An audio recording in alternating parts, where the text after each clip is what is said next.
An hariiroo jorgootii qeerroo Finfinneerraa dhaamsa bara haaraaf qabuun isiniif dabarsa.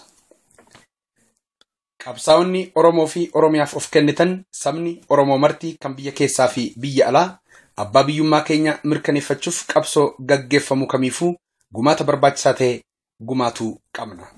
Oromoon biyya isaa irratti akka garbichaa fi lammii lammaffaatti lakkaa'amuusaa dhaabbachuun waajiba. Hojii fedhe irratti bobbaanullee bilisummaa malee wanti nuuf milkaa'u tokkollee hin jiru. Kanaaf xiyyeeffannaan keenya hundumtuu duraan dursa bilisummaarra ta'uu qaba. Bilisummaaf dursa haa kenninu. Humni, beekumsi, qabeenyi, yeroon keenya hunduu bilisummaaf wareegamuu qaba. Namni bilisummaa hin qabne lubbuun jiraatullee reeffa socho'aa jirudha malee jiraataa jira jechuun hin danda'amu. Oromoon jiraannaan akka namaatti jiraachuu qaba. Bilisummaa immoo namni kennaa namaaf kennu hin jiru. Akkuma Malcolm X jedhe bilisummaa kee akkasiif kennanis akkasirraa fudhatanis hin hayyaminiif. Namatu siif kenna yoo ta'e hamma fedhe qofa siif kenna. Oromoon dheebuu bilisummaa qaba.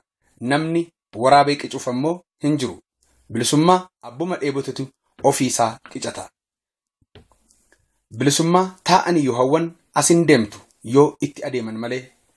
Jaarraan amma keessa jirru kun jaarraa gabrummaan hundeen fonqolaa jiru. Jaarraa cunqurfamoonni ittiin mirga isaanii gonfachaa jiran ta'uu beeknee bara haaraa kanatti hamlee haaraan qabsoo finiinsinee biyya keenya haa dhuunfannu. Mee amma of gaafadhu ati eenyummaa keef Oromoo fi Oromiyaaf maal gochuu feetaa? Maal gochuu dandeessaa? Tinnisni qabsoof xinnoon qabdu. Ka'i, lafaa ka'i, tumsi injifannoo uummata Oromoof. Qeerroo Finfinneerraa. Oromoon waanjoo gabrummaa Habashaa jalatti kufe naa tole jedhee hin beeku.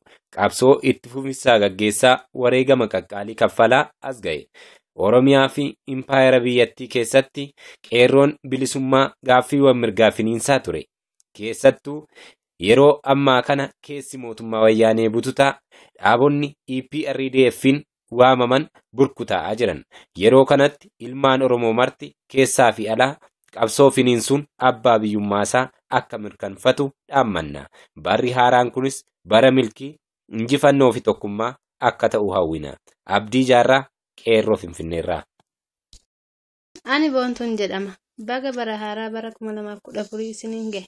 Barri kun bara injifannoo, bara tokkummaa, bara dhugaan itti lalisu akka nuuf ta'uun hawwa. Ilmaan Oromoo alaa fi keessaa gaaddisa qabsoo bilisummaa Oromoo, adda bilisummaa Oromoon durfamu jalatti hiriiruun bilisummaa Oromoo fi walabummaa Oromiyaaf akka tumsinu dhaamsa koon dabarsa. Qeerroo Oromiyaa Amboorraa. Ilmaan Oromoo alaaf keessa jiran maraa baga ayyaana haarayaatiin isin ga'e jechaa barri haarayaa kun kan milkii, kan injifannoo fi kan tokkummaan ilmaan Oromoo itti cimu akka ta'u hawwa.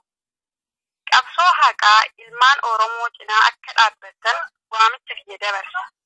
Gamtaa shamarran Oromoo Finfinneerraa.